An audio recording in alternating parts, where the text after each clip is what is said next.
75 വർഷങ്ങളായിട്ട് കുരീപ്പുഴ കെട്ടിക്കിടന്ന 5.5 ഏക്കറിൽ കിടന്ന മാലിന്യമല ബയോമൈനിങ്ങിലൂടെ മറ്റുള്ള സംസ്ഥാനങ്ങളിലെ മറ്റ് തദ്ദേശ സ്വയംഭരണ സ്ഥാപനങ്ങൾക്ക് മാതൃകയാകുന്ന തരത്തിൽ അത് സംസ്കരിച്ച് ഒരു മാറ്റിയെടുത്തു. ഈ മാലിന്യമല മാറ്റി ഞങ്ങൾ പൂങ്കാവനമാക്കുന്നു. അപ്പം ഞങ്ങളെ പരിഹസിച്ചു. അപ്പം ഞങ്ങൾക്ക് അഭിമാനത്തിൽ പറയാൻ സാധിക്കുന്നു, ആ 7.5 ഏക്കറുടെ മാലിന്യമല മാറ്റി അവിടെ ഞങ്ങൾ പൂങ്കാവനം ഒരുക്കി. അഷ്ടമുടി എന്ന് പറയുന്നത് റാംസർ സൈറ്റിൽപ്പെട്ട അഷ്ടമുടിയാണ്. ഞങ്ങളുടെ പട്ടണത്തിൻ്റെ ഹൃദയഭാഗത്തുപോയി പോവുകയാണ്. ഞങ്ങളുടെ പട്ടണത്തെ സംബന്ധിച്ച് ഒരു സൈഡ് കടലാണ്, ഒരു സൈഡ് 2 സൈഡ് കായലാണ്, 3 സൈഡും വെള്ളത്താൽ ചുറ്റപ്പെട്ടാണ്. അപ്പോൾ ഈ ജലാശയങ്ങൾ സംരക്ഷിക്കേണ്ടത് ഞങ്ങളുടെ ആവശ്യമായി. ഇവിടുത്തെ ജനങ്ങളുടെ ആരോഗ്യപരമായിട്ടുള്ള കാര്യങ്ങൾ നോക്കുമ്പോൾ നമ്മൾ ജലാശയത്തെ സംരക്ഷിക്കണം. അപ്പോൾ ഞങ്ങളൊരു പ്രോജക്റ്റ് എടുത്തു, ജീവനാണ് അഷ്ടമുടി, ജീവിക്കണം അഷ്ടമുടി. 30 കടവ് കോർപ്പറേഷൻ മേഖലയിലുണ്ടായിരുന്നു, 21 കടവ് പഞ്ചായത്തിൽ. അങ്ങനെ 51 കടവും മാലിന്യം കൊണ്ട് നിറഞ്ഞു കിടന്ന സാമൂഹ്യ വിരുദ്ധരടക്കം പോയി പ്രശ്നങ്ങളുണ്ടാക്കി ഈ മറ്റ് ലഹരി പദാർത്ഥങ്ങൾ ഉപയോഗിക്കാനൊക്കെ ഉപയോഗിച്ച സ്ഥലങ്ങൾ നമ്മൾ പോയി കണ്ടുപിടിച്ച് ഈ 51 ഇന്നിപ്പോൾ നമ്മൾ പോയി കണ്ടാൽ മനസ്സിലാകും. നല്ല സോളാർ ലൈറ്റ് വെച്ച്, ക്യാമറ വെച്ച്, ഇരിപ്പിടം വെച്ച് അവിടെ മനോഹര പാർക്കുകളാക്കി മാറ്റി. വാട്ടർവേസ് അതോറിറ്റി ഓഫ് ഇന്ത്യയുമായി ബന്ധപ്പെട്ടുകൊണ്ട് നമ്മൾ ഇപ്പം മനസ്സിലാക്കാൻ കഴിഞ്ഞത്, ഇന്ത്യയിൽ 15 കേന്ദ്രങ്ങൾ അവർ നോട്ട് ചെയ്തു വാട്ടർ മെട്രോ വരാൻ പറ്റിയ. അപ്പോൾ അതിൽ 6ാമത്തെ സ്ഥലം കൊല്ലമാണ്. തീരദേശത്ത് കടലെടുത്തുകൊണ്ട് വീട് പോകുമ്പോൾ അവർക്ക് വീടില്ലാതെ കുടിലുകളിൽ വളരെ കഷ്ടപ്പെട്ട് കഴിഞ്ഞാൽ ഈ തീരദേശത്ത് മുഴുവൻ വീടുകൾക്കും അത് നമുക്ക് ഇവിടെ ഇതുമായിട്ട് ഫിഷറീസ് വകുപ്പുമായി ബന്ധപ്പെട്ടുകൊണ്ട് അവർക്കെല്ലാം സുരക്ഷിത ഭവനങ്ങൾ ഒരുക്കി കൊടുക്കാൻ സാധിച്ചു. പിന്നെ നമ്മൾ ഗുഡ് മോർണിംഗ് കൊല്ലം പദ്ധതിയുണ്ട്, രാവിലെ വരുന്ന പ്രഭാത ഭക്ഷണം അത് കൊടുക്കുന്ന കുടുംബശ്രീ യൂണിറ്റാണ്. ഇപ്പോൾ 5029 വീട് പൂർത്തീകരിച്ചു. 1000 വീടിൻ്റെ പണി നടന്നുകൊണ്ടിരിക്കുകയാണ്, പൂർത്തീകരണം. വിശക്കുന്ന വയറിന് ഭക്ഷണം കൊടുക്കുന്നതും ഒരു വികസനമായിട്ടാണ് ഞങ്ങൾ കരുതുന്നത്. ഈ MP എന്ന നിലയിൽ ഈ കോർപ്പറേഷൻ ഒരു പ്രോജക്റ്റ് എടുത്ത് കാണിക്കാറുണ്ടോ? ഏതെങ്കിലും ഒരു പ്രോജക്റ്റ് MP കൊണ്ടുവന്നിട്ടുണ്ടോ? ഞങ്ങൾ ഈ തടസ്സപ്പെടുത്തിയിട്ടുള്ള ഗവൺമെൻറ്, പാർലമെൻറ്റ് മെമ്പറാണ്. ഈ കൊല്ലം പട്ടണം നഗരവാസികൾക്ക് കുടിക്കേണ്ട വെള്ളം 1 കിലോമീറ്ററിൻ്റെ പെർമിഷൻ ഇല്ലാതെ ഞങ്ങൾ 2 വർഷം കൊണ്ട് ഞങ്ങളായിട്ട് ഓടിച്ചുകൊണ്ടിരിക്കുകയാണ്. കൊല്ലം മേയറായിരിക്കുമ്പോൾ ഒരുപാട് വികസന പദ്ധതികൾ ഇവിടെ നടപ്പാക്കിയിട്ടുണ്ട്. LDF സർക്കാർ ഉള്ളപ്പോൾ തന്നെ സർക്കാരിന്റെ സഹായത്തോടെ. അപ്പം നമ്മുടെ കൊല്ലം നഗരത്തിന് ഏറ്റവും അനുയോജ്യമായ തരത്തിലുള്ള ഒരു പദ്ധതി നടപ്പാക്കിയെന്ന് കരുതുന്നത് ഏതായിരിക്കും? അത് മാലിന്യ സംസ്കരണത്തിൻ്റെ കാര്യത്തിലാണ് നമ്മൾ ഏറ്റവും പ്രധാനമായിട്ടുള്ള പ്രവർത്തനം നടത്തിയിട്ടുള്ളത്. പിന്നെ ഒരു വ്യക്തികളെ സംബന്ധിച്ച് അടിസ്ഥാന പ്രശ്നങ്ങൾക്ക് ശാശ്വത പരിഹാരം കാണാനാണ് ഈ കൗൺസിൽ മുന്നിട്ടുള്ള പ്രവർത്തനം നടത്തിയിട്ടുള്ളത്. ഇപ്പൊ ഈ മാലിന്യ സംസ്കരണം എന്ന് പറയുമ്പോൾ അതിന്റെ ആ പ്രവൃത്തികൾ ഏതൊക്കെയാണെന്ന് വിശദമായി? മാലിന്യ സംസ്കരണം എന്ന് പറയുന്നത് ഞങ്ങളെ സംബന്ധിച്ച് മുനിസിപ്പാലിറ്റി ആയിരുന്ന കാലം മുതൽ കുരീപ്പുഴ എന്നൊരു പ്രദേശമുണ്ട്. അത് നമ്മൾ ചണ്ടി ഡിപ്പോ എന്നാണ് അറിയപ്പെടുന്നത്. അപ്പോൾ മനുഷ്യ വിസർജ്യ വസ്തുക്കളടക്കം നമ്മൾ അവിടെ കൊണ്ടുപോയത് ഇട്ടുകൊണ്ട് അല്ലെങ്കിൽ മറ്റു മാലിന്യങ്ങളെല്ലാം നിക്ഷേപിക്കുന്ന സ്ഥലമാണ്. അങ്ങനെ വർഷങ്ങളായിട്ട് 1945 കാലഘട്ടം വരെ, സ്വാതന്ത്ര്യം കിട്ടുന്നതിന് മുമ്പ് തന്നെ, നമ്മുടെ മുനിസിപ്പാലിറ്റി രൂപം കൊണ്ടത് 1924 അപ്പോൾ മുനിസിപ്പാലിറ്റി ആയ നാളെ മുതൽ നമ്മൾ മാലിന്യങ്ങൾ ഇങ്ങനെ വീടുകളിൽ നിന്ന് ശേഖരിച്ച്, അന്ന് മനുഷ്യ വിസർജ്യ വസ്തുക്കൾ പോലും ബക്കറ്റുകളിൽ കളക്ട് ചെയ്തുകൊണ്ട് ഒഴിക്കാൻ വേണ്ടിയിട്ട് വലിയ ഒരു ടാങ്ക് എല്ലാം കെട്ടി നമ്മളൊരു 75 വർഷം കൊണ്ട് മാലിന്യം കൊണ്ടിട്ട് ഒരു 5 ഏക്കറിനകത്ത് മാലിന്യ കൂമ്പാരമായിരുന്നു. അപ്പം നമ്മൾ ഈ കൗൺസിൽ രൂപീകരിച്ച നാളെ മുതൽ നമ്മൾ തീരുമാനമെടുത്തത് നമ്മുടെ നഗരത്തെ ഒരു ശുചിത്വ നഗരമാക്കണം. ഏറ്റവും പരിഗണന കൊടുത്തത് ശുചിത്വ നഗരമാക്കുക എന്ന പ്രവൃത്തിക്കാണ്. അപ്പം ഞങ്ങൾക്ക് അവിടെ 4 ഏക്കർ സ്ഥലമായിരുന്നു. പക്ഷേ നമ്മൾ പിന്നീട് ചെയ്തതെന്ന് വെച്ചാൽ, കോർപ്പറേഷൻ രൂപീകരിച്ചപ്പോൾ ഞങ്ങൾ ചെയ്തത് 12 ഏക്കർ സ്ഥലവും നമ്മൾ വാങ്ങി. അപ്പോൾ 5 ഏക്കറിനടുത്ത് സ്ഥലം ഉണ്ടായിരുന്നു. പിന്നെ 12 ഏക്കർ സ്ഥലവും കൂടെ വാങ്ങിച്ച് 17 ഏക്കർ സ്ഥലമാക്കി. എന്നിട്ട് നമ്മൾ ആദ്യം ഒരു പ്ലാന്റ് നിർമ്മിച്ചു. പക്ഷേ പ്രൊട്ടസ്റ്റ് ആയിരുന്നു, ജനങ്ങൾ വലിയ എതിർപ്പുണ്ടാക്കി. അങ്ങനെ പ്ലാന്റിൻ്റെ പ്രവർത്തനം നമുക്ക് നിലച്ചുപോയി. അതിനുശേഷമാണ് നമ്മൾ 2010 വീണ്ടും നമ്മൾ മേയറായിട്ട് വരുന്ന സമയത്തും പത്രക്കാരെല്ലാം ചോദിച്ചപ്പോൾ നമ്മൾ പറഞ്ഞ ഏറ്റവും മുന്തിയ പരിഗണന ശുചിത്വത്തിന് തന്നെ കൊടുത്തേ പറ്റത്തുള്ളൂ. അപ്പോൾ ആ രീതിയിലേക്ക് ഒരു പ്രവർത്തനം നമ്മൾ തുടർച്ചയായിട്ട് എടുത്തതിൻ്റെ ഫലമായിട്ട് നമ്മൾ 2009 കാലഘട്ടത്തിലാണ് BS മുഖ്യമന്ത്രി ആയിരിക്കുമ്പോഴാണ് പ്ലാന്റ് പ്രവർത്തിച്ചത്. പക്ഷേ ജനങ്ങളുടെ വലിയ പ്രൊട്ടസ്റ്റ് വന്നു, അതെല്ലാം നിർത്തിവെച്ചു. വീണ്ടും നമ്മൾ ചെയ്തതെന്ന് വെച്ചാൽ, ഇപ്പം ഈ കൗൺസിൽ പിന്നീട് എങ്ങനെയാണ് ഈ വേസ്റ്റ് പ്ലാന്റ് ഇല്ലാതെ നമുക്ക് മുന്നോട്ട് കൊണ്ടുപോകേണ്ടത്, അതിന് ഞങ്ങൾ പല പ്രവർത്തനങ്ങൾ 2010 മുതൽ ആരംഭിച്ചു തുടങ്ങി. ഇപ്പം നമുക്ക് അഭിമാനത്തോടെ പറയാൻ സാധിക്കുന്നത്, ഏതാണ്ട് സ്വന്തമായിട്ടുള്ള എവിടാണോ മാലിന്യം ഉത്പാദിപ്പിക്കപ്പെടുന്നത് അവിടെ തന്നെ ഉറവിടങ്ങളിൽ തന്നെ ഇത് സംസ്കരിക്കണം എന്ന രീതിയിലേക്ക് നമ്മൾ ഒരു വലിയ സന്ദേശം സർക്കാരും നമ്മളെല്ലാം കൊടുത്തു.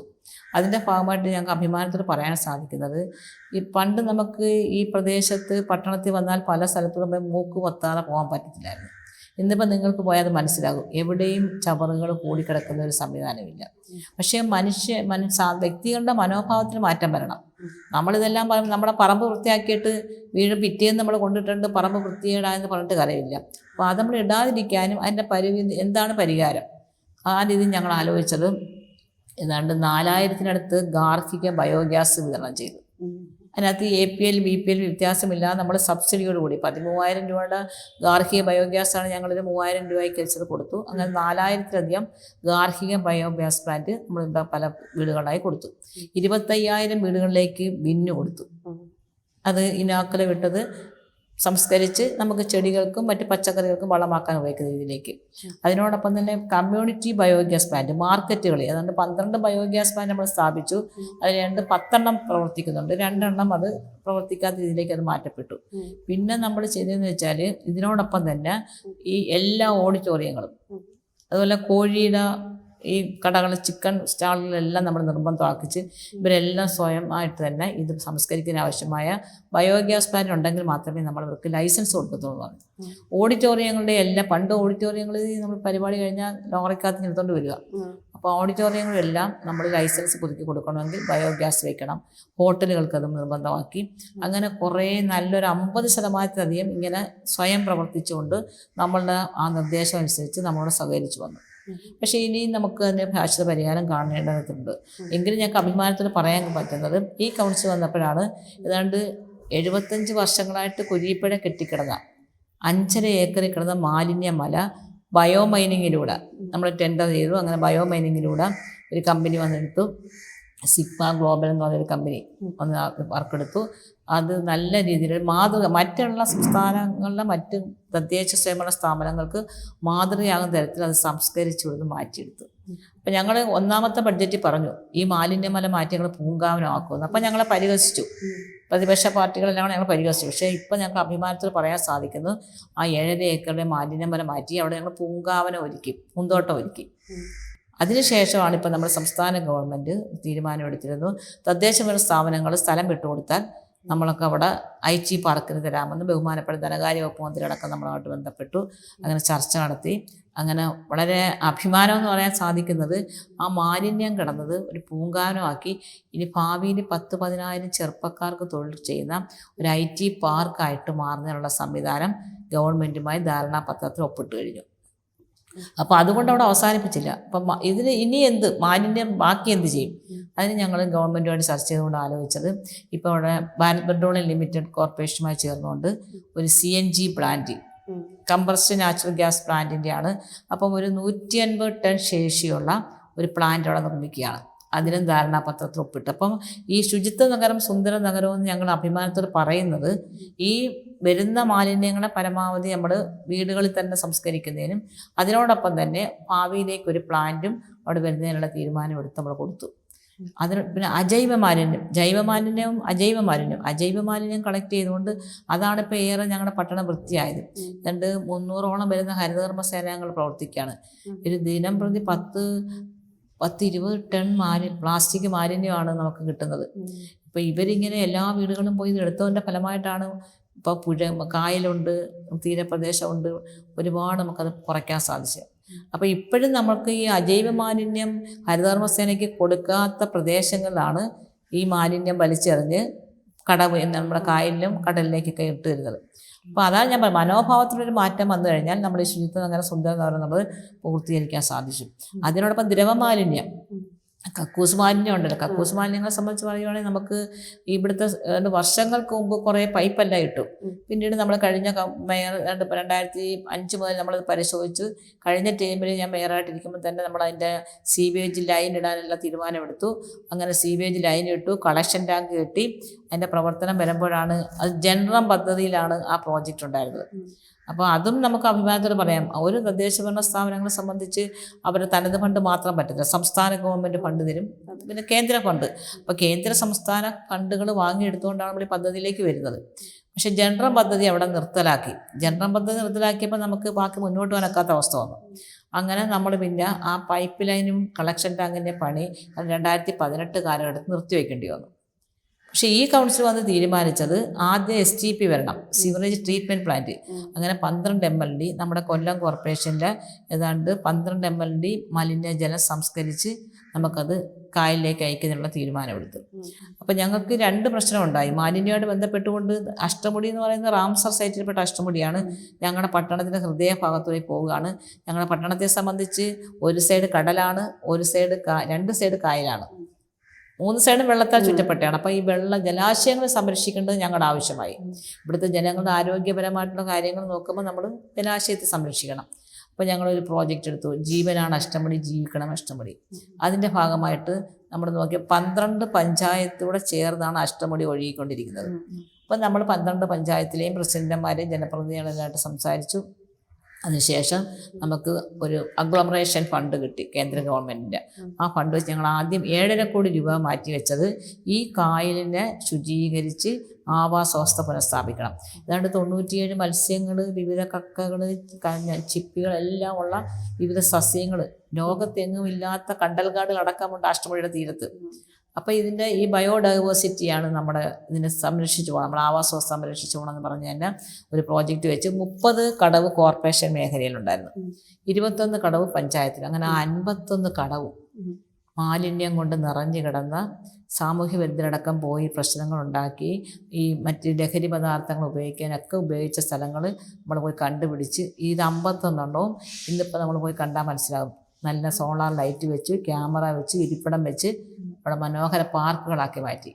അതിനോടൊപ്പം തന്നെ ഈ ഇതിനകത്ത് നേണ്ട 250 ടൺ പ്ലാസ്റ്റിക് മാത്രം ഈ കാര്യം ഞങ്ങൾ മാറ്റി.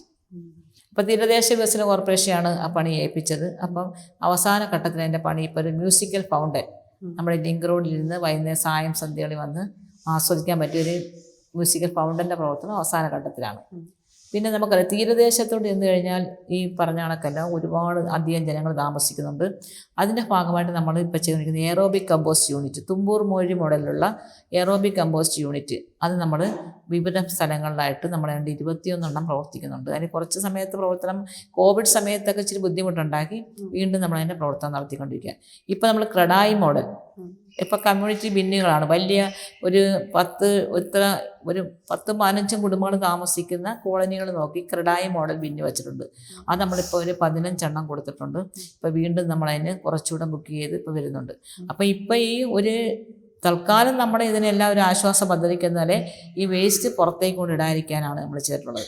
അതിനോടൊപ്പം തന്നെ നമ്മൾ കരിയില സംഭരണി, റോഡിലൊക്കെ തൂത്ത് തീയിടുന്നുള്ള വലിയ പ്രശ്നങ്ങൾ വന്നു. അപ്പോൾ നമ്മൾ കരിയില സംഭരണി വാങ്ങിച്ചിട്ടുണ്ട്. റോഡ് തൂത്ത് കഴിഞ്ഞാൽ അതിനകത്ത് കരിയില ഇട്ട് വയ്ക്കാനും ഈ കരിയില നമുക്ക് എയറോബിക് കമ്പോസ്റ്റിൽ കൊണ്ടുപോയി കമ്പോസ്റ്റ് ആക്കുന്ന, മറ്റ് ഫുഡ് വേസ്റ്റ് വരുമ്പോൾ ഫുഡ് വേസ്റ്റിനകത്തിട്ടത് നമുക്ക് കമ്പോസ്റ്റാക്കി മാറ്റാനുള്ള സംവിധാനവും ചെയ്തിട്ടുണ്ട്. പിന്നെ നമ്മൾ അതിനോടൊപ്പം തന്നെ ചെയ്തതാണ് ഒരു ഇൻസിനറേറ്റർ. അതായത് ഇപ്പോൾ ഏറ്റവും കൂടുതൽ കിടപ്പ് രോഗികളും കുഞ്ഞുങ്ങളും ഒക്കെ ഉള്ള സമയത്ത് ഡയപ്പറും നാപ്കിനുമാണ്. അത് നമുക്ക് ഈ മാലിന്യത്തിൻ്റെ കൂടെ, ജൈവ മാലിന്യത്തിൻ്റെ കൂടെ കൊടുത്ത് കലർത്തുന്നൊരു സംവിധാനമുണ്ട്. അപ്പം നമ്മൾ പറഞ്ഞ് അതിനുവേണ്ടി ഫ്ലോററ്റ് എന്നൊരു കമ്പനിയെ കൊണ്ട് ഡബിൾ ചേംബർ ഇൻസിനറേറ്റർ ഇപ്പോൾ തങ്കശ്ശേരി അതിൻ്റെ നിർമ്മാണം പൂർത്തീകരണ ഘട്ടത്തിലാണ്. 1 ടണ്ണാണ് പറഞ്ഞെങ്കിലും 5 ടൺ കപ്പാസിറ്റിയിലേക്ക് നമ്മളത് മാറ്റിയിട്ടുണ്ട്. അപ്പോൾ ആ ഇൻസിനറേറ്ററോട് വന്നു കഴിഞ്ഞാൽ നമുക്ക് അതിൻ്റെ കാര്യത്തിൽ പിന്നെ നമ്മുടെ എല്ലാ പെൺകുട്ടികൾ പഠിക്കുന്ന സ്കൂളുകളിൽ മൊത്തം നമ്മൾ ഈ പിന്നെ ഡയപ്പറുമായി ബന്ധപ്പെട്ടെല്ലാം ഉള്ള നാപ്കിൻ മെഷീൻ വാങ്ങിച്ചു കൊടുത്തു കഴിഞ്ഞ് സ്കൂളുകളിലെല്ലാം.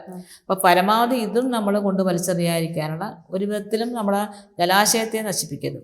ഏതാണ്ട് 30 കുളങ്ങൾ ഇതിനോടൊപ്പം ഞങ്ങൾ നവീകരിച്ചു. ഏറ്റവും പ്രധാനപ്പെട്ട കുളങ്ങളാണ് കൊട്ടാരക്കുളം, നമുക്കത് പോയാൽ കാണാം, അമൃത് കുളം, ഇതൊക്കെ നേരത്തെ നമ്മൾ നല്ലതുപോലെ നവീകരിച്ച് നാടിന് സമർപ്പിച്ചു. അപ്പോൾ ഇത്തരത്തിൽ മാലിന്യത്തിൻ്റെ കാര്യത്തിൽ ഒരു മറ്റുള്ള തദ്ദേശ സ്വയംഭരണ സ്ഥാപനങ്ങൾക്ക് മാതൃകയായി. അതുപോലെ അഷ്ടമുടിയെ വീണ്ടെടുക്കുന്നതിനുള്ള, അപ്പോൾ ഈ പ്രോജക്റ്റ് എന്ന് വെച്ചാൽ നമുക്ക് മാത്രം കൊണ്ട് ചെയ്യാവുന്നതല്ല, സംസ്ഥാന കേന്ദ്ര ഗവൺമെൻറ് സഹായം വേണം. അങ്ങനെ നമ്മൾ സംസ്ഥാന ഗവൺമെൻറ്റുമായി ബന്ധപ്പെട്ട അതിന് നിവേദനങ്ങളെല്ലാം കൊടുത്തിരുന്നു. ഗജേന്ദ്ര സിംഗ് ഷെഖാവത്തിന് ഞാനും ഡെപ്യൂട്ടികളെ പോയി കണ്ട്, അപ്പോൾ ഞങ്ങളത് കൊടുത്തു. അപ്പോൾ തീർച്ചയായിട്ടും അതിന് വേണ്ട സഹായങ്ങൾ ചെയ്തുതരാം. അപ്പോൾ ഈ അഷ്ടമുടി ഞങ്ങളിങ്ങനെ വീണ്ടെടുത്തതിന് ശേഷം അഷ്ടമുടി മാർക്കറ്റ് ചെയ്യണം. അതിൻ്റെ ഭാഗമായിട്ട് നമ്മൾ ചെയ്തതെന്ന് വെച്ചാൽ നമ്മൾ കൊച്ചിൻ വാട്ടർ മെട്രോയെ സമീപിച്ചു. ഒരു മഹാനഗരത്തിലേക്ക് പോകാനുള്ള ഒരു ഭാവിയിലേക്ക് ഒരു മാലിന്യത്തിൻ്റെ കാര്യത്തിൽ 150 ടൺ ശേഷിയുള്ള പ്ലാന്റ് അതിനോടൊപ്പം തന്നെ ഒരു ഭാവിയിൽ നമ്മുടെ മലിനജലം സംസ്കരിക്കാൻ ആവശ്യം STP ഒക്കെ നിർമ്മിച്ചു. അത് കഴിഞ്ഞതിന് ശേഷം ഈ അഷ്ടമുടിയെ വീണ്ടെടുക്കണം, പഴയ ആവാസ വ്യവസ്ഥ പുനഃസ്ഥാപിക്കണം. അതിന് വേണ്ടിയിട്ട് നമ്മൾ അഷ്ടമുടിയുടെ പ്രോജക്റ്റ് വെച്ചു. അതിനോടൊപ്പം തന്നെ പിന്നെ അഷ്ടമുടിയെ ടൂറിസത്തിന് അനന്ത സാധ്യത. ഇപ്പം മൺട്രോത്തുരുത്ത് ഒരു ടൂറിസം പാക്കേജ് നമുക്ക് സർക്യൂട്ട് ഉണ്ടാക്കാൻ തീരുമാനിച്ചു. അതിലൊക്കെ സംസ്ഥാന ഗവൺമെൻറ്റും ബഹുമാനപ്പെട്ട ധനകാര്യ മന്ത്രിയും ഒരുപാട് ഞങ്ങൾക്ക് സഹായങ്ങൾ ചെയ്തു തന്നു. അതിൻ്റെ ഫലമായിട്ട് നമ്മൾ വാട്ടർ മെട്രോ കൊല്ലത്ത് വേണം. അങ്ങനെ ഞങ്ങൾ നേരെ കൊച്ചിൻ വാട്ടർ മെട്രോയുടെ ബന്ധപ്പെട്ടവരോട് സംസാരിച്ചു. അപ്പോൾ അവർ പറഞ്ഞു ഒരു സർവേ എടുത്തതിന് ശേഷം ഫീസിബിലിറ്റി നോക്കിയതിന് ശേഷമേ ഞങ്ങൾക്ക് അതിനെക്കുറിച്ച് പറയാനൊക്കത്തുള്ളൂ. അപ്പം തന്നെ നമ്മൾ ചെയ്തതെന്ന് വെച്ചാൽ നാറ്റ്പാക്കുമായി ബന്ധപ്പെട്ടുകൊണ്ട് സർവേ നടത്താനുള്ള ആവശ്യപ്പെടുകയും, അപ്പോൾ അവർ പറഞ്ഞു നമുക്ക് സർവേക്കുള്ള ആളിനെ കൊടുത്താൽ 3 ദിവസം കൊണ്ട് സർവേ എടുത്തു തരും. അപ്പം നമ്മളിവിടെ വലിയൊരു പ്രോജക്റ്റ് കൊണ്ടുവന്നത്, അതായത് സ്കിൽ ടെക് ദീപങ്ങൾ എന്ന് പറഞ്ഞിട്ട് പ്രോജക്റ്റ് ഞങ്ങൾ കൊണ്ടുവന്നത്. ആ സ്കിൽ ടെക് എന്ന് പറയുന്നത് നമ്മളിവിടെ പഠിച്ച് നിൽക്കുന്ന അഭ്യസ്തവിദ്യരായ കുട്ടികൾക്ക് അവർക്ക് എക്സ്പീരിയൻസ് ഇല്ല, ഒരു ഇൻ്റർവ്യൂവിന് എല്ലാം വരെ പറഞ്ഞു വിടുക. അപ്പോൾ അവർക്ക് എക്സ്പീരിയൻസ് തിരിച്ചു പോകണം. അപ്പോൾ കോർപ്പറേഷൻ മേഖലയിലുള്ള 480 കുട്ടികൾക്ക് BTech, പോളിടെക്നിക്ക്, ITI, പിന്നെ BSc നഴ്സിംഗ് കഴിഞ്ഞാൽ ANM കോഴ്സ് കഴിഞ്ഞാൽ പിള്ളേർ ഞങ്ങൾ ഇൻ്റർവ്യൂ നടത്തിയെടുത്ത് ഞങ്ങൾ 2 വർഷത്തെ പെയ്ഡ് ഇൻറ്റേൺഷിപ്പ് കൊടുത്തിട്ടുണ്ടായിരുന്നു. ഒരു കോർപ്പറേഷൻ ചെയ്യാത്തതാണ് നമ്മളെ ചെയ്തേക്കുന്നത്. അങ്ങനെ പെയ്ഡ് ഇൻറ്റേൺഷിപ്പ് കൊടുത്തതിൻ്റെ ഫലമായിട്ട് സർവേക്ക് ആവശ്യപ്പെട്ടപ്പോൾ എൻ്റെ മനസ്സിൽ പെട്ടത് ആ കുട്ടികളെ ഓർത്ത്. അങ്ങനെ കുട്ടികൾ വന്ന് സർവേ എടുത്ത് ഞങ്ങൾ കൊടുത്തപ്പോൾ എന്തുവാണ്, കൊച്ചിയെക്കായും ഏറ്റവും അനുയോജ്യമായ കായൽ നമ്മുടെ കൊല്ലമാണ്. കൊച്ചിയിൽ കുറച്ച് പോളപ്പായലൊക്കെ ഉണ്ട്, ഇവിടെ ഒരു സാധനവും ഇല്ല. ഞങ്ങൾ നാറ്റ്പാക്കിൻ്റെയും അതുപോലെ തന്നെ നമ്മുടെ ഈ വന്ന കൊച്ചിൻ മെട്രോയുടെ ആൾക്കാരായിട്ട് ഞങ്ങൾ കാൽയാത്ര ചെയ്തു മൺട്രോത്തുരുത്തി പോയി. അങ്ങനെ ഇപ്പോൾ അവർ പറഞ്ഞ് നമ്മുടെ ഫീസിബിലിറ്റി സ്റ്റഡി എല്ലാം കൊടുത്തു കഴിഞ്ഞപ്പം ഇപ്പം വാട്ടർവേസ് അതോറിറ്റി ഓഫ് ഇന്ത്യയുമായി ബന്ധപ്പെട്ടുകൊണ്ട് നമ്മൾ ഇപ്പം മനസ്സിലാക്കാൻ കഴിഞ്ഞത് ഇന്ത്യയിൽ 15 കേന്ദ്രങ്ങൾ അവർ നോട്ട് ചെയ്തു വാട്ടർ മെട്രോ വരാൻ പറ്റിയ. അപ്പോൾ അതിൽ 6ാമത്തെ സ്ഥലം കൊല്ലമാണ്. അപ്പം നമ്മൾ കൊല്ലത്ത് വാട്ടർ മെട്രോ വരും, യാതൊരു സംശയം വേണ്ട. അതിനോടൊപ്പം നമുക്ക് ഒരു സ്വച്ഛ് ഭാരതിൻ്റെ സർവേ വന്നു. അപ്പോൾ സ്വച്ഛ് ഭാരതിൻ്റെ സർവേക്കകത്ത് ഇന്ത്യയിലെ 100 നഗരങ്ങളാണ് ഏറ്റവും വൃത്തിയുള്ള നഗരം. അപ്പോൾ അതിൽ നമുക്ക് ഏതാണ്ട് 83ാമത്തെ നഗരം നമ്മളാണ്. ഇന്ത്യയിൽ തന്നെ ഏതാണ്ട് 4700 പട്ടണങ്ങളെടുത്ത് പഠനം നടത്തിയതാണ്. ആ 4700 പട്ടണങ്ങളിൽ 83ാം സ്ഥാനം നമുക്ക് കിട്ടി.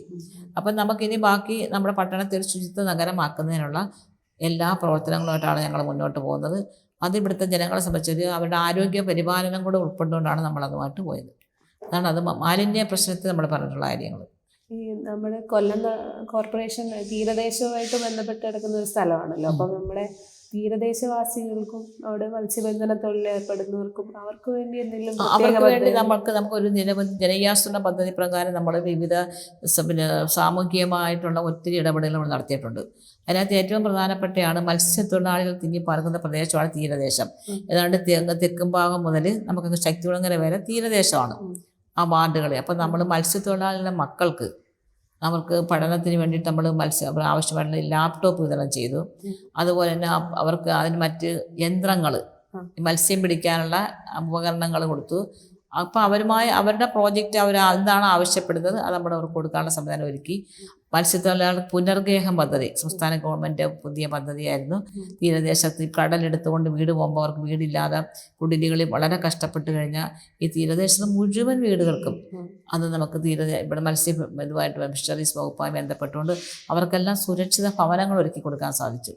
ഇപ്പം നമ്മൾ കടൽ തീരത്ത് ചെന്ന് കഴിഞ്ഞാൽ ഒരു വീട് പോലും നമുക്കതില്ല, കാണാൻ കഴിയത്തില്ല. അവരെല്ലാം നമ്മൾ പുനർഗേഹം പദ്ധതിയിൽ ഉൾപ്പെടുത്തി വീടുകൾ കൊടുത്ത് ലൈഫ് പദ്ധതിയിലൂടെ വീട് കൊടുത്ത് മത്സ്യത്തൊഴിലാളികളെ സംരക്ഷിക്കാനുള്ള പദ്ധതിയാണ് ഏറ്റെടുത്തത്. പിന്നെ ഇന്നിപ്പോൾ തങ്കശ്ശേരി പോർട്ട് ഹാർബറിൻ്റെ സമീപത്തുള്ള വനിതാ മത്സ്യത്തൊഴിലാളികൾക്ക് നല്ല മോഡേൺ ഫിഷ് ബൂത്ത് വെക്കാൻ വേണ്ടി 100 ഫിഷ് ബൂത്തിന് വേണ്ടിയുള്ള 1 കോടി രൂപ തീരദേശ വികസന കോർപ്പറേഷൻ നമ്മളെ ഏൽപ്പിച്ച് അതിൻ്റെ പ്രവർത്തനം നടന്നു വരികയാണ്. വനിതകൾക്കായിട്ട് മാത്രം, സ്ത്രീകൾക്കായിട്ട് മറ്റ് എന്തെങ്കിലും? സ്ത്രീകളുടെ ഏറ്റവും പ്രധാനപ്പെട്ട എടുത്തു പറയേണ്ട കുടുംബശ്രീ പ്രവർത്തനമാണ്. കുടുംബശ്രീ നമുക്കറിയാം 98-ൽ സഖാവ് VK നായനാർ മുഖ്യമന്ത്രി ആയിരിക്കുമ്പോഴാണ് പ്രസ്ഥാനം കൊണ്ടുവരുന്നത്. അത് തീർച്ചയായിട്ടും അഭിമാനത്തോട് പറയാൻ സാധിക്കും. ഒരു സ്ത്രീ ശാക്തീകരണമായിട്ട് വന്ന ഇന്ന് ലോകത്ത് മാതൃകയാക്കുന്ന ഒരു സ്ത്രീ ശാക്തീകരണ സംഘടനയായിട്ട് കുടുംബശ്രീ വളർന്നു വന്നത്. ഇപ്പോൾ കൊല്ലത്തെ സംബന്ധിച്ച് പറയുകയാണെങ്കിൽ ഞങ്ങൾക്ക് 2 CDS ഉണ്ട്. 2 CDSലായിട്ടാണ് 2000-ലധികം കുടുംബശ്രീ യൂണിറ്റുകളുണ്ട്. അതിനകത്ത് 1400 സംരംഭക യൂണിറ്റ് ഉണ്ട്. അപ്പോൾ അതെല്ലാം ഞങ്ങൾക്ക് വളരെ അഭിമാനത്തോടെ പറയാൻ സാധിക്കും. പിന്നെ കൊല്ലം CDSലാണെങ്കിൽ ഒരു ബാൻഡ് ഗ്രൂപ്പ് തന്നെ ഉണ്ട്. അതുപോലെ നമ്മുടെ കൊല്ലം ഈസ്റ്റ് സിഡീസിൽ നമ്മൾ സ്ത്രീകൾക്ക് വേണ്ടിയിട്ട് ശിങ്കാരിമേളം ഗ്രൂപ്പ് ഉണ്ടാക്കി. ഈ സംരംഭങ്ങളെല്ലാം വേറെയാണ്. ഇപ്പം ജനകീയ ഹോട്ടലിൽ 5 ജനകീയ ഹോട്ടലിൽ പ്രവർത്തിക്കുന്നത് കുടുംബശ്രീയാണ് നേതൃത്വം കൊടുക്കുന്നത്. പിന്നെ നമ്മൾ ഗുഡ് മോർണിംഗ് കൊല്ലം പദ്ധതിയുണ്ട്, രാവിലെ വരുന്ന പ്രഭാത ഭക്ഷണം കൊടുക്കുന്ന, അത് കൊടുക്കുന്ന കുടുംബശ്രീ യൂണിറ്റാണ്. പിന്നെ നമ്മളിപ്പോൾ അതിദരിദ്രരുണ്ടായിരുന്നു, നമ്മുടെ കോർപ്പറേഷനിൽ 676 പേരുണ്ടായിരുന്നു. അവരുടെ ലിസ്റ്റെല്ലാം എടുത്ത് നമ്മൾ ഇപ്പോൾ ഈ ഡിവിഷനിൽ തന്നെ 2 അതിദരിദ്ര ഭവനങ്ങളില്ലാത്തതുണ്ട്. 2 പേർക്ക് ഭവനം വെച്ച് കൊടുക്കുന്നതിനുള്ള പൈസ കൊടുത്ത് പ്രവർത്തനം നടന്നു വരികയാണ്. പിന്നെ ഏതാണ്ട് 180 കുടുംബങ്ങൾക്ക് 3 നേരം ഭക്ഷണം കൊടുക്കണം. അതിദാരിദ്ര്യം എന്ന് പറഞ്ഞാൽ ഒരു തോന്നുമില്ലാത്ത ദാരിദ്ര്യം വേറെയാണ്, അതിദാരിദ്ര്യം വേറെയാണ്. അപ്പോൾ 180 കുടുംബങ്ങളായിരുന്നു കോർപ്പറേഷൻ മേഖലയിൽ 3 നേരം ഭക്ഷണം വേണ്ട, അവർക്ക് 3 നേരം ഭക്ഷണം കൊടുക്കുന്നത് കുടുംബശ്രീ വഴിയാണ്. പിന്നെ 140 കുടുംബങ്ങൾക്ക് ഭക്ഷണ കിറ്റ് കൊടുക്കണം, അതൊക്കെ നമ്മുടെ കുടുംബശ്രീ വഴി കൊടുക്കുന്നു. പിന്നെ ദിനം അവരുടെ ലോണുകൾ, മറ്റ് വലിയ ബ്ലേഡ് പലിശയ്ക്കൊക്കെ അവർ ലോൺ എടുത്തെങ്കിൽ ഇന്ന് അവർക്ക് സ്വന്തമായിട്ട് എന്ന് ബാങ്കിൽ പോയി അങ്ങനെ 57 കോടി രൂപയുടെ ട്രാൻസാക്ഷനാണ് കോർപ്പറേഷൻ നടന്നുകൊണ്ടിരിക്കുന്നത്. അവർ വന്ന് വെക്കുന്നു, അവർ പണം എടുക്കുന്നു. അതല്ല അവർ തന്നെ അവരെല്ലാം കടക്കാരായിട്ട് മറ്റുള്ളവരുടെ പണം എടുത്തിട്ട് വീടിൻ്റെ മൂലിലും ഉള്ളിലും വിളിച്ചിരുന്ന സഹോദരിമാരിന്ന് ഇതെല്ലാം മാറ്റിക്കൊണ്ട് ഇന്ന് അവരെല്ലാം രംഗത്തേക്ക് ഇറങ്ങി വരുന്നു. ഇപ്പോൾ ഓക്സിലറി ഗ്രൂപ്പ് പ്രവർത്തിക്കുന്നു ചെറുപ്പക്കാരുടെ. ഇപ്പം നമ്മുടെ സമൂഹത്തിൽ സാക്ഷരരാണ് കേരളം എന്ന് പറയുമ്പോഴും സ്ത്രീധന കൊലപാതക മരണങ്ങൾ കൂടി വരികയാണ്. അപ്പം നമ്മുടെ പെൺകുട്ടികൾ അതിന് വിദ്യാഭ്യാസം മാത്രം പോരാ, സാമൂഹ്യമായിട്ട് അവരൊക്കെ ഒരു ശാക്തീകരണം വേണം. ആ രീതിയിലേക്ക് പെൺകുട്ടികളടക്കം ഇപ്പം നമ്മൾ ഓക്സിലറി ഗ്രൂപ്പ് എന്ന് പറഞ്ഞുകൊണ്ട് കുടുംബശ്രീ കൊണ്ടുവരുന്നുണ്ട്. അങ്ങനെ ആ കാര്യത്തിൽ നമുക്ക് ഒരു മുന്നേറ്റത്തിലേക്ക് പോകാൻ സാധിച്ചിട്ടുണ്ട്. ഏതാണ്ട് 2000-ലധികം യൂണിറ്റാണ് ഇന്ന് പ്രവർത്തിച്ചുകൊണ്ടിരിക്കുന്നത്. അപ്പം പിന്നെ ഇപ്പം ഗവൺമെൻറ്റിന് പ്രത്യേക ഒരു അഭിനന്ദനം അറിയിക്കണം. ഈ ADSനെല്ലാം ഇപ്പം 1000 രൂപ വെച്ച് ഗ്രാൻഡ് അനുവദിച്ചിരിക്കുകയാണ്. പിന്നെ സ്ത്രീകളുടെ കാര്യത്തിൽ നമുക്ക് ഞങ്ങൾ കൊല്ലം കോർപ്പറേഷൻ 60,000 പേർക്കാണ് പെൻഷൻ കൊടുക്കുന്നത്. ഇപ്പം 35 വയസ്സിനും അതുപോലെ 60 വയസ്സിനും ഇടയ്ക്കുള്ള വീട്ടമ്മമാരുടെ പെൻഷൻ അതുപോലെ സ്വാഗതാർഹമാണ്. ഒരു കാണാപ്പണി, വീട്ടുപണി എന്ന് പറഞ്ഞാൽ കാണാപ്പണിയാണ്. അപ്പോൾ ഇതെല്ലാം ചേർത്ത് നിർത്തുന്ന ഒരു ഇടതുപക്ഷ ഗവൺമെൻറ്, ആ ഗവൺമെൻറ് അവരുടെ തീരുമാനങ്ങൾ തദ്ദേശഭരണ സ്ഥാപനങ്ങൾ വഴി നടപ്പിലാക്കി ജനങ്ങളെ ചേർത്ത് നിർത്തുന്ന ഒരു പ്രക്രിയ നടത്തുന്നത്. പിന്നെ നമ്മൾ നടത്തിയ ഒരു ഏറ്റവും വലിയ പ്രധാനപ്പെട്ട കുടിവെള്ളമാണ് ഞങ്ങൾ 2ാമത്തെ പരിഗണന കൊടുത്തത്. കുടിവെള്ളം എന്ന് പറയുന്നത് ഇപ്പം നമുക്ക് 100 MLD വെള്ളം വരുന്ന ഒരു 50-100 വർഷത്തേക്ക് കുടിവെള്ള പ്രശ്നം പരിഹരിക്കുന്നതിനുള്ള ഞാങ്കടവ് കുടിവെള്ള പദ്ധതി. അതിനകത്ത് എനിക്ക് എടുത്തു പറയാനുള്ളത്, ഈ ഞാങ്കടവ് 566 കോടിയുടെ 27 കിലോമീറ്റർ പുനലൂരിൽ നിന്നാണ് വെള്ളം കൊണ്ടുവരേണ്ടത്. അപ്പോൾ വസൂരിച്ചിറയിലാണ് ഞങ്ങൾ ടാങ്ക് പണിയുന്നത്.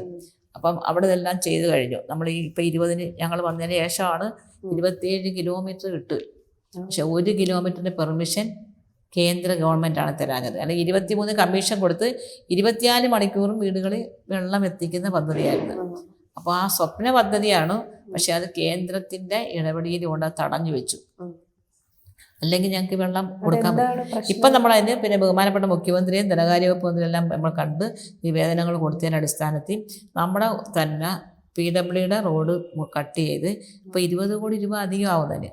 പക്ഷെ ഇപ്പോൾ അവസാന നിമിഷമാണ് അങ്ങനെ എടുത്താൽ 28 കിലോമീറ്റർ ലൈൻ ഇട്ടു. ഇനി നമുക്ക് മോട്ടറിൻ്റെ പണി നടക്കുകയാണ്. അപ്പോൾ ഡിസംബറോടുകൂടി ഈ കുടിവെള്ളത്തിന് ശാശ്വത പരിഹാരം കാണാൻ സാധിക്കും.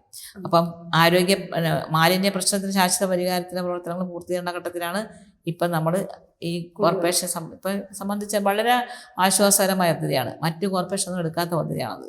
അതെ, അതുപോലെ തന്നെ നമ്മളിപ്പം അടുത്തതായിട്ടുള്ള യുവാക്കൾ വളർന്നു വരുന്നൊരു വലിയൊരു തലമുറയും അവർക്ക് തൊഴിലന്വേഷണം ഇപ്പം നമ്മുടെ സംസ്ഥാന സർക്കാർ തന്നെ വിജ്ഞാന കേരളം കണക്ടിവിറ്റി വർക്ക് സ്കോളർഷിപ്പ്, അത് തൊഴിലന്വേഷക പിള്ളേർക്ക്. അതെ അതെ. അപ്പോൾ അത് കൊല്ലം കോർപ്പറേഷൻ യുവാക്കൾക്ക് അല്ലെങ്കിൽ ആ ഒരു യുവതലമുറയ്ക്ക് വേണ്ടി ചെയ്ത കുറച്ച് കാര്യങ്ങളും പദ്ധതികളൊക്കെ എന്തൊക്കെയായിരുന്നു? നോളജ് എക്കോണമി മിഷനുമായി ബന്ധപ്പെട്ടുകൊണ്ട് ഞങ്ങളുടെ ഒരു പ്രോജക്റ്റ് സംസ്ഥാന ഗവൺമെൻറ് പറഞ്ഞിരുന്നു.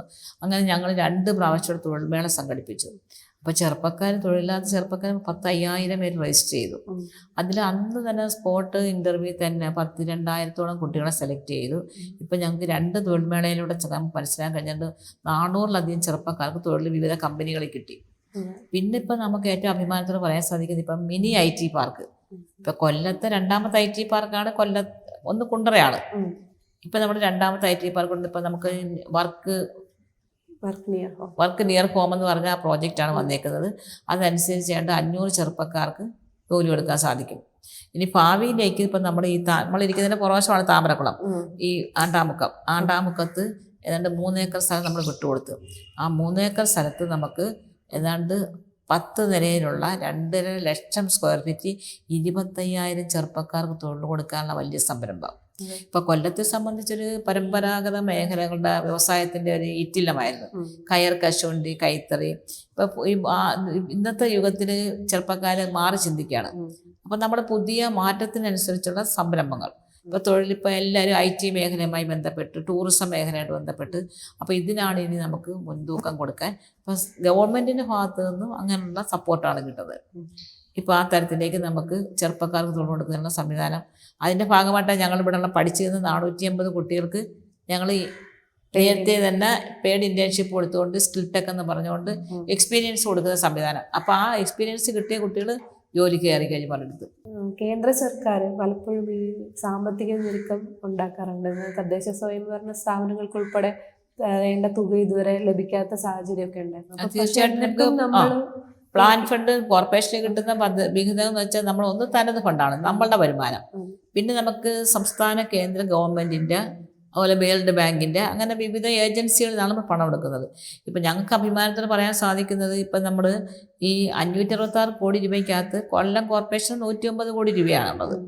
ബാക്കിയെല്ലാം സ്റ്റേറ്റ് ഗവൺമെൻറ്റാണ്. അതിനകത്ത് കേന്ദ്രത്തിൻ്റെ ഒരു പൈസയില്ല. നമുക്ക് ഇത്രയും വലിയ കുടിവെള്ള പദ്ധതി ഇവിടെ കൊണ്ടുവന്ന് കൊല്ലം പട്ടണത്തിന് ശാശ്വത പരിഹാരം കാണുന്ന ഈ പ്രോജക്റ്റിന് സംസ്ഥാന ഗവൺമെൻറ് ആ കേന്ദ്ര വിഹിതം കിട്ടാത്തത് കൊണ്ടാണ് കടമെടുത്ത് ഞങ്ങൾക്ക് തന്നത്. കിഫ്ബിയിൽ നിന്ന് കടമെടുത്താണ് തന്നേക്കുന്നത്. കിഫ്ബിയാണ് ആ പൈസ തണ്ടത്. അപ്പോൾ കേന്ദ്രത്തിൻ്റെ പൈസ ഞങ്ങൾക്ക് കിട്ടുന്നില്ല. അതിൻ്റെ പോരായ്മയുണ്ട്. അതിനിപ്പോൾ PMAY ലൈഫിൻ്റെ വീട് കൊടുക്കുന്നത് നമുക്കിപ്പോൾ 6,000 പേര് അപേക്ഷ തന്നു. 6,000 പേരിൽ കേന്ദ്ര സംസ്ഥാന തദ്ദേശ ULB ഷെയർ അടക്കമാണ് ഇടുന്നത്. അപ്പോൾ ഒരു വീട് വയ്ക്കാൻ 4 ലക്ഷം രൂപ വേണം. 2 ലക്ഷം രൂപ കോർപ്പറേഷനാണ്, 1.5 ലക്ഷം രൂപ കേന്ദ്ര ഗവൺമെൻറ്, 50,000 രൂപ സംസ്ഥാന ഗവൺമെൻറ്റാണ്. ഇപ്പോൾ ഞങ്ങൾക്കൂടെ ബുദ്ധിമുട്ടെന്ന് വെച്ചാൽ നമ്മൾ നേരത്തെ ഈ വിഹിതം സംസ്ഥാന വിഹിതം കറക്റ്റ് ആയി കിട്ടും, കേന്ദ്ര വിഹിതം തരത്തില്ല. പക്ഷെ ഞങ്ങൾ ഞങ്ങളുടെ ഫണ്ടിൽ നിന്നെടുത്ത് ഇതങ്ങ് കൊടുക്കും. അങ്ങനെ 5,029 വീട് വെച്ച് അതിന് ശേഷം നമുക്ക് ഫണ്ട് തരുമായിരുന്നു. പക്ഷേ ഒരു 3-ാമത്തെ വർഷമായപ്പം കേന്ദ്ര ഗവൺമെൻറ് പറഞ്ഞ് കോർപ്പറേഷനിലേക്ക് ഞങ്ങൾ പൈസ തരത്തില്ല, ഞങ്ങൾ നേരിട്ട് ഗുണഭോക്താവിന് കൊടുക്കാം. അപ്പം 3-ാം ഗഡു ഞങ്ങൾ കൊടുക്കും. 3 ഗഡു വരെ ഞങ്ങൾ കൊടുത്തു തീർത്തും, 4-ാമത്തെ ഗഡു വരെ കൊടുക്കണം. അപ്പം ഒരുപാട് താമസങ്ങളായി. അല്ലെങ്കിൽ ഞങ്ങൾക്ക് കൃത്യമായിട്ട് കുറച്ചുകൂടെ അതിവേഗത്തിൽ വീട് വെച്ച് തീർക്കാം. ഇപ്പോൾ 5,029 വീട് പൂർത്തീകരിച്ചു. 1000 ശിഷ്ടം വീടിൻ്റെ പണി നടന്നുകൊണ്ടിരിക്കുകയാണ്, പൂർത്തീകരണം. അതിനകത്തും പറയേണ്ടത് വീട് അപേക്ഷിച്ച മുഴുവൻ ആൾക്കാർക്കും വീട് കൊടുത്ത കോർപ്പറേഷനായിട്ട് മാറുന്നു. പിന്നെ ഭൂരഹിതർ, ഭൂമി ഇല്ലാത്തവർ 1,000 പേർക്ക് ഭൂമി വാങ്ങിച്ചു കൊടുത്തു നമ്മളത്. ആ ഒരു പ്രോജക്റ്റ് ഉണ്ട്. പിന്നെ ഇപ്പം നമ്മൾ ഇവിടെ പൊട്ടിപ്പൊളിഞ്ഞ കുറേ കോളനികളുണ്ടായിരുന്നു. ആ കോളനികളെല്ലാം നമ്മൾ ഇപ്പം നീലിമ, അതുപോലെ തന്നിമ, കുളിർമ എന്ന് പറഞ്ഞ പാറ്റ് മത്സ്യത്തൊഴിലാളികളുടെ പാറ്റുകളാണ്. അതൊക്കെ നമ്മൾ നിർമ്മിച്ച് കൊടുത്തിട്ട് നമ്മൾ മയ്യനാട് പഞ്ചായത്ത് ഞങ്ങൾ ഭൂമി വാങ്ങിച്ച് 300 കുടുംബങ്ങൾക്ക് അവിടെ ഫ്ലാറ്റ് വയ്ക്കാൻ DPR തയ്യാറാക്കാൻ തീരദേശ വികസന കോർപ്പറേഷൻ ഏൽപ്പിച്ചു. അങ്ങനെ ഈ ലൈഫിൻ്റെ കാര്യത്തിൽ കേന്ദ്ര ഗവൺമെൻറ്റിൻ്റെ പൈസ നമുക്ക് കിട്ടിയിട്ടുള്ളത് അതും എടുത്ത് പറയാം. ഈ മേയറായി ഞാൻ വന്ന ശേഷമുള്ളൊരു പദ്ധതിയായിരുന്നു നമ്മുടെ ജനറം പദ്ധതി. അപ്പം ജനറം പദ്ധതി വന്നപ്പോൾ നമുക്ക് തരത്തില്ല. ചോദിച്ചപ്പോൾ 5 ലക്ഷത്തിന് താഴെയാണ് നമ്മുടെ ജനസംഖ്യ. പക്ഷെ അന്ന് നമ്മൾ നേരിട്ട് പോയി അന്ന് മന്ത്രിമാരെല്ലാം കണ്ടതിന് ശേഷം നമുക്ക് അഭിമാനത്തോട് പറയാം, ആദ്യമായിട്ട് കേന്ദ്രത്തിൻ്റെ ഫണ്ട് വാങ്ങിച്ചാണ് നമുക്കിവിടെ ജനറം പദ്ധതി ഇവിടെ വരുന്നു. നമ്മൾ ഉൾപ്പെടുത്തി കിട്ടി, ജനറം പദ്ധതി ഉൾപ്പെടുത്താൻ കഴിഞ്ഞു. ആ ഫണ്ട് ഉപയോഗിച്ചുകൊണ്ട് ഇവിടെ ലോ ഫ്ലോർ ബസ്സൊക്കെ നമുക്ക് അനുവദിച്ചു വന്നു. അതിനോടൊപ്പം തന്നെയാണ് നമ്മൾ രാജീവ് ആവാസ് യോജന റേ പദ്ധതി, അത് ഞാൻ തന്നെ നേരിട്ട് നമ്മൾ പിന്നെ ഡൽഹിയിൽ പോയി നമ്മളെ പുള്ളിക്കട ചേരി ഉണ്ടായിരുന്നു, SMB പാലസ് ഉണ്ടായിരുന്നു. അപ്പോൾ SMB പാലസിന് തൊട്ടടുത്തുള്ള ഫ്ലാറ്റാണ് ഏറ്റവും വലിയ കഷ്ടതയിലുണ്ടായിരുന്നു. ജനങ്ങൾ വളരെ ദുരിതം അനുഭവിക്കുന്ന സ്ഥലമാണ്. അപ്പോൾ അതിൻ്റെ പ്രസൻറ്റേഷൻ നടത്തി കഴിഞ്ഞപ്പോൾ നമുക്ക് അതിന് ചേരിയിലേക്ക് നഗരം ആ പ്രോജക്റ്റ് അതാണ് നമുക്ക് കേന്ദ്ര ഗവൺമെൻറ് കിട്ടിയ പൈസ. അതാണ് അന്ന് എനിക്കൊന്ന് മൻമോഹൻ സിംഗ് ആയിരുന്നു അന്ന് ഇന്ത്യൻ പ്രധാനമന്ത്രി ഇരിക്കുമ്പോഴാണ് രാജീവ് ആവാസ് യോജന റേ പദ്ധതിയാണ് അത്. അപ്പൊ ചേരി രഹിത പദ്ധതിയുടെ ഭാഗമായിട്ട് നമ്മൾ പോയി നേരിട്ട് പോയി പ്രസന്റേഷൻ നടത്തി നമുക്ക് അന്ന് കേരളത്തെ ഉൾപ്പെടുത്താൻ സാധിച്ചു. അന്ന് 17 കോടി രൂപ ആദ്യമായിട്ട് നമുക്ക് കിട്ടി. അങ്ങനെയാണ് നമ്മുടെ SMB പാലസിൻ്റെ അടുത്ത് ഈ 6 നില ഫ്ലാറ്റ് പണിഞ്ഞ് നമ്മൾ നാടിന് സമർപ്പിച്ചത്. അത് നമുക്ക് അഭിമാനത്തോടുള്ളൊരു കാര്യം. അപ്പം പൊട്ടിപ്പൊളിഞ്ഞ ഫ്ലാറ്റിൽ കിടന്നവരെ നമുക്ക് അങ്ങനെ മാറ്റാൻ കഴിയും. പക്ഷെ പിന്നീട് വന്ന ഗവൺമെൻറ് അത് നിർത്തലാക്കി. ആജീവാവാസ് യോജന പിന്നെ ഇപ്പം ഇല്ല. ഇപ്പം പൂർണ്ണമായിട്ട് ആ പൈസ ഇപ്പം നമുക്ക് ചെയ്യുന്നതെന്ന് വെച്ചാൽ ഇവർ നമ്മൾ ചെയ്യുന്ന ഈ PMAY prime minister Awas Yojana പദ്ധതിയുടെ പേരുണ്ട്, പക്ഷെ അവർ തരുന്ന 1.5 ലക്ഷം രൂപയാണ്. മറ്റേത് അങ്ങനെ അല്ലായിരുന്നു. നമുക്ക് ഒരു ഭവനത്തിനുള്ള 5 ലക്ഷം രൂപയും തരുന്ന പദ്ധതിയായിരുന്നു ഈ ചേരി രാജീവ് ആവാസ് യോജന. അത് നിർത്തലാക്കി വരും. ഇനി നമ്മൾ ഇപ്പം ഇത്രയും വികസന പ്രവർത്തനങ്ങൾ ഇവിടെ നടത്തി, അപ്പം ഇനി വരുന്ന തദ്ദേശ തെരഞ്ഞെടുപ്പിൽ ഇത് ഇടതുപക്ഷത്തിന് ഒരു മുതൽക്കൂട്ടാവുമെന്ന് കരുതുന്നുണ്ടോ? തീർച്ചയായിട്ടും. നമ്മളെ സംബന്ധിച്ച് ഞങ്ങൾ വികസനം എന്ന് പറയുന്നത് പാലങ്ങളും റോഡുകളും മാത്രമല്ല, വിശക്കുന്ന വയറിന് ഭക്ഷണം കൊടുക്കുന്നതും ഒരു വികസനമായിട്ടാണ് ഞങ്ങൾ കരുതുന്നത്. അല്ലാതെ ഇങ്ങനെ കുറേ ഇൻഫ്രാസ്ട്രക്ചർ മാത്രമല്ല, അതിൻ്റെ ഭാഗമായിട്ടാണ് നമ്മളിവിടുത്തെ സാധാരണക്കാരിലേക്ക് ഇറങ്ങി ചെന്നുകൊണ്ട് അവരുടെ ആവശ്യങ്ങൾ മനസ്സിലാക്കിക്കൊണ്ട് അവർക്ക് വേണ്ട സഹായങ്ങൾ ചെയ്യുന്നത്. അതിനിപ്പോൾ നമുക്ക് ഹെൽത്ത് സെൻ്റർ, ഇപ്പം നമ്മുടെ തൊട്ട് മുമ്പിലുള്ള ഹെൽത്ത് ആൻഡ് വെൽനസ് സെൻ്റർ, ആരോഗ്യ രംഗത്ത് അവരെ വളരെയധികം നമുക്ക് വേണ്ടുന്ന സഹായങ്ങൾ. ഇപ്പം 2 കമ്മ്യൂണിറ്റി CHSC ഉണ്ട്, 3 PHSC ഉണ്ട്, 3 അർബൻ PHSC ഉണ്ട്. അതുകൂടാതെ 9 ഹെൽത്ത് ആൻഡ് വെൽനസ് സെൻ്റർ, പിന്നെ 5 ഹോമിയോ ആശുപത്രി, 6 ആയുർവേദ ആശുപത്രി. ആരോഗ്യ രംഗത്ത് ഇപ്പോൾ ആർക്കെങ്കിലും അസുഖം വന്നാൽ നേരെ ഇവിടെ വന്നു കഴിഞ്ഞാൽ എല്ലാം കിട്ടും. ഇപ്പം നമ്മൾ ഹെൽത്ത് ആൻഡ് വെൽനസ് സെൻ്റർ ഇവിടെ ചെയ്തേക്കുന്ന കോർപ്പറേഷൻ സ്ഥലത്താണ്. അവിടെയാണെങ്കിൽ അതിമനോഹരമായി കെട്ടിട്ടുണ്ട്. ഭാവിയിൽ ഒരു ഡയാലിസിസ് യൂണിറ്റ് പോലും തുടങ്ങാനുള്ള സംവിധാനം ഒരുക്കിയിട്ടുണ്ട്. പിന്നെ അത്യാധുനിക ലാബ് സംവിധാനം, നമ്മൾ പുറത്തൊന്നും പോയി ബ്ലഡൊന്നും നോക്കണ്ട. പിന്നെ നമ്മൾ ചെയ്തതെന്ന് വെച്ചാൽ ഈ 60 വയസ്സ് കഴിഞ്ഞാൽ, അതാണ് ഞാൻ പറഞ്ഞത്, വികസനം എന്ന് പറയുന്ന വിശക്കുന്ന വയറിന് ഭക്ഷണം കൊടുക്കുന്നത് ഒരു വികസനമായിട്ട് ഞങ്ങൾ കരുതുന്നത്. അങ്ങനെ ഇപ്പം നമ്മൾ കൊല്ലം കോർപ്പറേഷൻ 60 വയസ്സ് കഴിഞ്ഞാൽ 7000 കുടുംബങ്ങളാണ് പോഷകാഹാര കിറ്റ് കൊടുത്തുകൊണ്ടിരിക്കുക. 2 മാസം കുടുംബം 14,000 കുടുംബങ്ങൾ കട്ടിന് കൊടുത്തു. നമുക്കത് കയറി കിടക്കാൻ 6,000-ലധികം പേർക്ക് വീട് കൊടുത്തു. പിന്നെ വീട് മെയിൻ്റനൻസ്, കെട്ടി വഹിക്കാൻ പൈസ, അടച്ചുറപ്പില്ലാത്ത വീട് അവർക്ക് 50,000 30,000 വെച്ച് അവർക്ക് കൊടുത്തു. പിന്നെ നമ്മൾ ഈ അതിനോടൊപ്പം തന്നെ ഈ വിളയുടെ വിസർജ്യം അത് എല്ലാം മാറ്റിയിട്ടുണ്ട്. എല്ലാ വീടുകളും കക്കൂസ് കൊടുത്തു. ഈ പറഞ്ഞ പിന്നെ കുടിവെള്ള കണക്ഷൻ നമ്മൾ ഈ വരുന്ന 50 വർഷത്തേക്ക് പരിഹാരം കണ്ടെന്ന് പറഞ്ഞാൽ ഞങ്ങൾ 25,000 വീടുകളിലേക്ക് ഹൗസ് കണക്ഷൻ സൗജന്യമായി ഇട്ട് കൊടുത്ത്, അമൃത് പദ്ധതി ചേർത്ത്, കുടിവെള്ള പദ്ധതി ചേർത്ത് അത് കൊടുത്തിട്ടുണ്ട്. പിന്നെ ഈ പറഞ്ഞ രീതിയിൽ പാലിയേറ്റീവ് പേഷ്യൻ്റുണ്ട്, അതിദരിദ്രരുടെ കാര്യങ്ങൾ ഇതെല്ലാം നമ്മൾ ഇവരുടെ മുമ്പിൽ ജനങ്ങളുടെ മുമ്പിൽ നമ്മൾ അവരുടെ അടുത്ത് പറഞ്ഞിട്ടുണ്ട്. പിന്നെ റോഡിൻ്റെ വികസനം 74 കിലോമീറ്റർ റോഡാണ് BMNBC ചെയ്തത് ഈ കോർപ്പറേഷൻ മേഖലയിൽ. പിന്നെ അതുപോലെ തന്നെ മുഴുവൻ റോഡുകളും ഗതാഗത യോഗ്യമാക്കി കൊടുത്തു. പിന്നെ നമുക്ക് അഭിമാനത്തിൽ പറയാൻ ഞങ്ങൾക്ക് ടൂറിസവുമായി ബന്ധപ്പെട്ട് അനന്തമായ സാധ്യതയുണ്ട്. ഞാൻ പറഞ്ഞു, ഇപ്പം ബീച്ച്, ഏറ്റവും മനോഹരമായ ബീച്ചാണ് കൊല്ലം ബീച്ച്. ആ ബീച്ച് ഇപ്പം തീരെ ശോഷണമാണ്, കര വന്നെടുത്തുകൊണ്ട് പോവുകയാണ്. അപ്പം നമ്മൾ ഉടനെ ചെയ്തത് IIT-യിലെ എഞ്ചിനീയർമാരെ കൊണ്ടുവന്ന് ഒരു പഠനം നടത്തി. അതിൻ്റെ ഞങ്ങൾ പൈസ എല്ലാം അടച്ചതിന് ശേഷം 15 ലക്ഷം രൂപ അടച്ചു അവർ വരാൻ വേണ്ടി. എന്നിട്ട് പഠനം നടത്തിയിട്ട് നമ്മൾ ആലോചിച്ചപ്പം നമുക്ക് അവർ തന്ന പഠന റിപ്പോർട്ടിൻ്റെ അടിസ്ഥാനത്തിൽ DPR ഒക്കെ തയ്യാറാക്കി തന്നു. ഇപ്പം geo tube offshore breakwater പദ്ധതിയാണ്. ഇപ്പോൾ വർക്കല അത് നടത്തിയിട്ടുണ്ട്. അപ്പോൾ കൊല്ലത്ത് നമ്മുടെ തീരത്തെ സംരക്ഷിക്കാൻ വേണ്ടി ആ പ്രവർത്തനം, കായലിനെ സംരക്ഷിക്കാൻ വേണ്ടി ഈ പ്രോജക്റ്റ് എടുത്തോടൊപ്പം തന്നെ കടലിനെ സംരക്ഷിക്കാനുള്ള നമ്മുടെ ആ പദ്ധതി. പിന്നെ നമുക്ക് തിരുമുല്ലവാരം ഒരു ഏറ്റവും ടൂറിസത്തിൻ്റെ ഹബ്ബായി മാറുകയാണ് കൊല്ലം. അതിൻ്റെ ഭാഗമായിട്ടാണ് ഇപ്പോൾ ഓഷനറിയം വരാൻ പോവുകയാണ്. ഇപ്പോൾ ഓഷനറിയം വരാൻ പോകുന്ന പറഞ്ഞാൽ നമ്മുടെ സംസ്ഥാന ഗവൺമെൻറ് നമ്മുടെ മുഖ്യമന്ത്രിയും നമ്മുടെ ധനകാര്യ വകുപ്പ് മന്ത്രിയുടെ പ്രത്യേക ശ്രദ്ധ എടുത്തുകൊണ്ടാണ്. 300 കോടിയുടെ ഓഷനറിയാണ്. അതിൻ്റെ ടോപ്പോഗ്രാഫി സർവേ കഴിഞ്ഞു. ഏണസ്റ്റ് ആൻഡ് യങ് എന്ന് പറഞ്ഞ ഒരു കമ്പനി അതിൻ്റെ ബാക്കി കാര്യങ്ങൾ നോക്കുന്നു. അപ്പോൾ ഒരു ആഗോള നിക്ഷേപ സമാഹരണ പദ്ധതിയിൽ വെച്ച് ഏതാണ്ട് 200 കോടി രൂപ വരെ ഇതിന് തയ്യാറുണ്ട് നിക്ഷേപിക്കാൻ. അപ്പോൾ അതൊക്കെ അനന്തമായ സാധ്യതയാണ്. ഒരു ഓഷനറി എന്നൊക്കെ പറയുമ്പോഴത്തേക്ക് ഇപ്പോൾ ഇന്ത്യയിലെ ഏറ്റവും വലിയ ഓഷനറിയം ഗുജറാത്തിലെ മറ്റാണ്. ഈ നമ്മുടെ പ്രധാനമന്ത്രി പോയ 50 കോടിയുടെയാണ്. കൊല്ലത്ത് വരുന്നത് 200 കോടിയുടെയാണ്. പിന്നെ നമ്മുടെ കൊല്ലം മറീന എന്ന് പറഞ്ഞൊരു ബീച്ച്, കൊല്ലം മറീന എന്ന് പറഞ്ഞൊരു പ്രോജക്റ്റ് ഉണ്ട്. നമ്മുടെ തങ്കശ്ശേരി മുതൽ ബീച്ച് വരാം. ഇപ്പോൾ പാരാഗ്ലൈഡിങ്ങും വാട്ടർ സ്പോർട്സും ഒക്കെ വെച്ചുകൊണ്ട് നമ്മുടെ വർക്കലയെ പോലെ ഈ പ്രദേശം എല്ലാം മാറി അനന്ത സാധ്യതകൾ ഇതൊക്കെ. പിന്നെ ഒരു ടൂറിസം, പ്രത്യേകിച്ച് തിരുമുല്ലവാരം പാക്കേജ് പ്രത്യേകം വരുന്നുണ്ട്. അപ്പം ഇതെല്ലാം വന്നു കഴിഞ്ഞാൽ നമുക്ക് നല്ല, അതാണ് ഞങ്ങൾ വാട്ടർ മെട്രോ ഭാവിയിലെത്തുന്നു, IT പാർക്ക് വരുന്നു. ഇതെല്ലാം ജനങ്ങളുടെ മുമ്പ് ഞങ്ങൾ പറയുകയാണ്, അവരനുഭവിക്കുകയാണ്. ഇതിൻ്റെ പൂർത്തീകരണം ഉണ്ടിനി. ഇപ്പം പറഞ്ഞ് ഇപ്പം നമ്മളെ സംബന്ധിച്ച് ഇതെല്ലാം നമ്മൾ ചെയ്തതാണ്. ഇപ്പം IT പാർക്കിൻ്റെ കാര്യത്തിലെല്ലാം നമ്മൾ കാര്യങ്ങൾ തുടങ്ങിക്കഴിഞ്ഞു. അപ്പോൾ പൂർത്തീകരണത്തിന് വേണ്ടിയാണ് ഇനി നമ്മൾ ജനങ്ങളുടെ മുമ്പിലേക്ക് പോകുന്നത്. ഇപ്പം ഇവിടെ പ്രതിപക്ഷം ഞങ്ങൾക്ക് കുറ്റവിചാരണ ഒക്കെ നടത്തിക്കൊണ്ടിരിക്കുകയാണ്.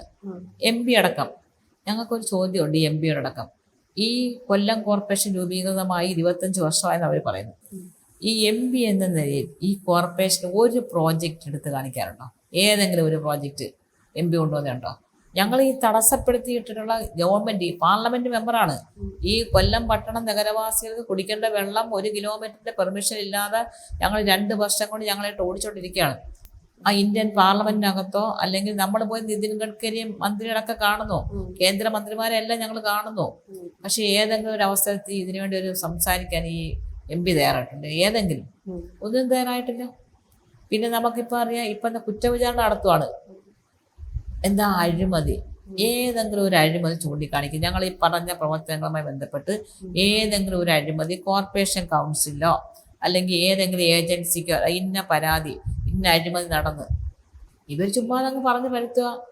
എല്ലാ കാര്യങ്ങളെല്ലാം നടന്നു അഴിമതിയാ. അപ്പൊ ഞങ്ങൾ ചോദിക്കുന്നത് ഒരു അഴിമതി പറ. ഈ അഴിമതി രഹിതമായിട്ടുള്ള വികസനം, ക്ഷേമം, സുതാര്യം എന്ന് പറഞ്ഞ ഒരു മുദ്രാവാക്യം ഉയർത്തിക്കൊണ്ട് നമ്മൾ കഴിഞ്ഞ 25 വർഷമായി ഇവിടെ പ്രവർത്തിക്കുകയാണ്. ഏതെങ്കിലും ഒരു അഴിമതി ചൂണ്ടിക്കാണിക്കട്ടെ. ഒരു അഴിമതി ചൂണ്ടിക്കാണിച്ചിട്ടല്ലേ ഇന്ന് ചുമ്മാ അഴിമതി അഴിമതി എന്ന് പറയുന്നത്. അതുകൊണ്ട് അത് ജനങ്ങൾക്ക് ബോധ്യമുണ്ട്. നമ്മൾ ജനങ്ങൾ മുമ്പ് പറഞ്ഞിട്ടുള്ള കാര്യങ്ങൾ അക്ഷരം പ്രതി അത് നടപ്പിലാക്കും. ഓരോ ഡിവിഷൻ മേഖലയിൽ ഇപ്പം കൗൺസിലർമാർ മനോരമ എല്ലാവരും വായിക്കുന്ന പത്രത്തിലാണ് വന്നുകൊണ്ടിരിക്കുന്നത്.